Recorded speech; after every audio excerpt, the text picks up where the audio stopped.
ہماری خداوند یسوع کی انجیل مقدس لوکا کے مطابق اس کا پہلا باب 26 سے 38 آیات تک۔ اس وقت چھٹے مہینے جبرائیل فرشتہ خدا کی طرف سے جلیل کے ایک شہر میں بھیجا گیا جس کا نام ناصرت تھا، داؤد کے گھرانے کی ایک کنواری کے پاس جو یوسف نامی ایک مرد سے بیاہی ہوئی تھی، اور اس کنواری کا نام مریم تھا۔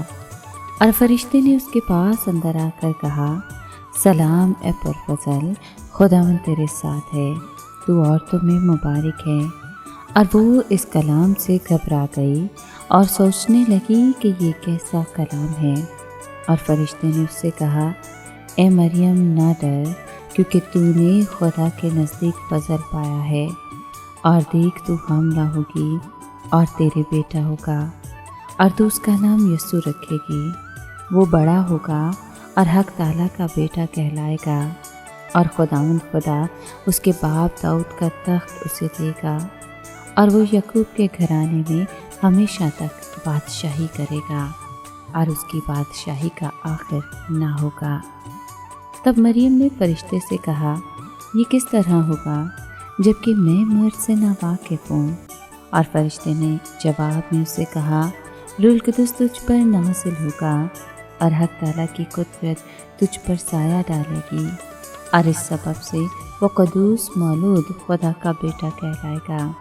اور دیکھ تیری رشتہ دار الصبات کے بھی بڑھاپے میں بیٹا ہونے والا ہے، اور یہ اس کا جو بانجھ کہلاتی تھی 6واں مہینہ ہے، کیونکہ خدا کی کوئی بات ہرگز بے قدرت نہ ہوگی۔ اور مریم نے کہا، دیکھ میں خداوند کی بندی ہوں، میرے لیے تیرے قول کے موافق ہو۔ تب فرشتہ اس کے پاس سے چلا گیا۔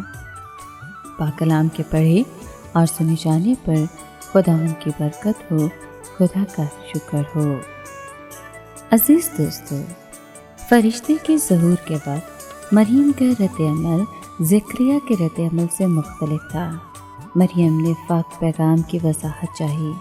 جبرائیل نے مریم سے اس کے رشتہ دار الصبات کے حمل کا بھی ذکر کیا تاکہ اپنی بات کی صداقت کے بارے میں اسے یقین دہانی کرا سکے۔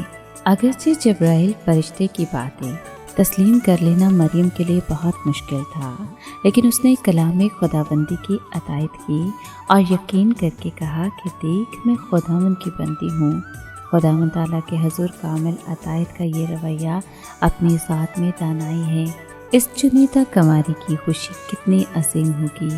اس کی اور اس کی قوم کی امید پر آنے والا وقت نزدیک آ گیا تھا، اور خدا نے مسیحا کو انسانیت تک لانے کے لیے مریم کو چنا اور اسے یہ شرف عطا کیا۔ یقیناً اس کی خوشی کا کوئی ٹھکانہ نہ ہوگا۔ اس دنیا میں کامل خوشی تو دکھائی نہیں دیتی، اس لیے مریم کے پاک دل میں خوشی کے ساتھ خوف کا کچھ عنصر ہونا لازم تھا۔ اسے اس بات کا خوف ہوا ہوگا کہ یہ راز منکشف ہو جانے پر اس کا منگیتر غصے ہوگا اور علیحدگی اختیار کر لے گا۔ مریم کے پاس اس بات کو ثابت کرنے کا کوئی ذریعہ نہ تھا، اس لیے کسی نے اس پر اعتبار نہیں کرنا تھا۔ مزید یہ کہ نیک و اعلیٰ کردار کے ساتھ ساتھ اس میں یہ مناسب خوف بھی تھا کہ اس نے اپنے آپ کو اس غیر معمولی استحقاق کے قابل نہ سمجھا تھا۔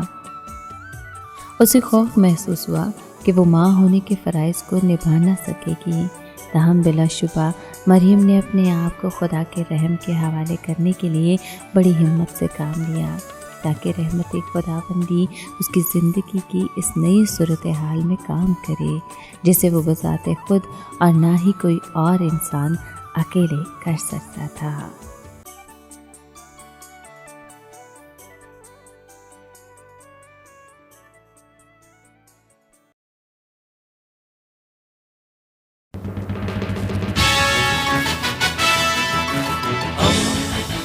دوستی کا پیمبر، ریڈیو ویریتاس ایشیا۔